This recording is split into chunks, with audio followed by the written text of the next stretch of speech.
తులసి ఖుషి కోసం ఇల్లు వదిలిపెట్టి వెళ్ళిపోవడానికి సిద్ధమవుతుంది. తన లగేజ్ తీసుకొని కిందికి వస్తున్న తులసిని శ్రీనివాస్ ఆపేసి, వద్దమ్మా, ఇలా చెయ్యొద్దమ్మా, ఆడపిల్ల పుట్టింటి వదిలి రావచ్చు కానీ మెట్టింటి నుండి రావద్దమ్మా అని శ్రీనివాస్ అంటుండగా, ఆ మెట్టినిల్లే ఆడపిల్లని పంపించేయాలి అనుకుంటే ఎలా నాన్న అని అడుగుతూనే తన లగేజ్ తీసుకొని ఒక్క అడుగు ముందుకు వెయ్యగానే లక్ష్మి అడ్డుకొని, వద్దమ్మా తులసి, నీ పంతం వీడు, ఇల్లు వదలకు అని అంటూ ఉంటుంది.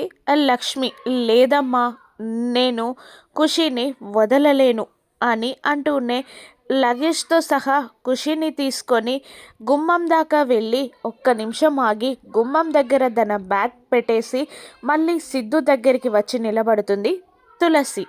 ఏమండి, నేను ఇల్లు వదిలిపెట్టి వెళ్ళిపోతున్నానండి, మీ దారేటు అని అడుగుతుంది తులసి సిద్ధుని.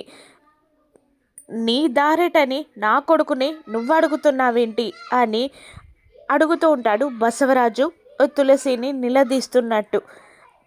మీరు నన్ను ఇంటి నుండి పంపించేస్తున్నారు కదా, భార్యాభర్తలు ఒక్క దగ్గరే ఉండాలి కదా, అందుకనే ఆయన్ని కూడా నాతో పాటు వచ్చేయమంటున్నాను అని తులసి అనగానే బసవరాజు తల్లి, కనిష్క ముగ్గురు షాక్ అవుతారు.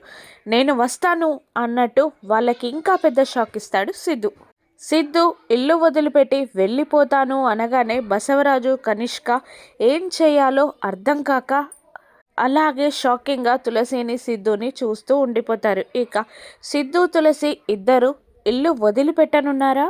సిద్ధు కోసం తులసిని, ఖుషి పాపని బసవరాజు ఇంట్లో ఉండనిస్తాడా? రానున్న ఎపిసోడ్స్లో చూద్దాం. Thank you for watching.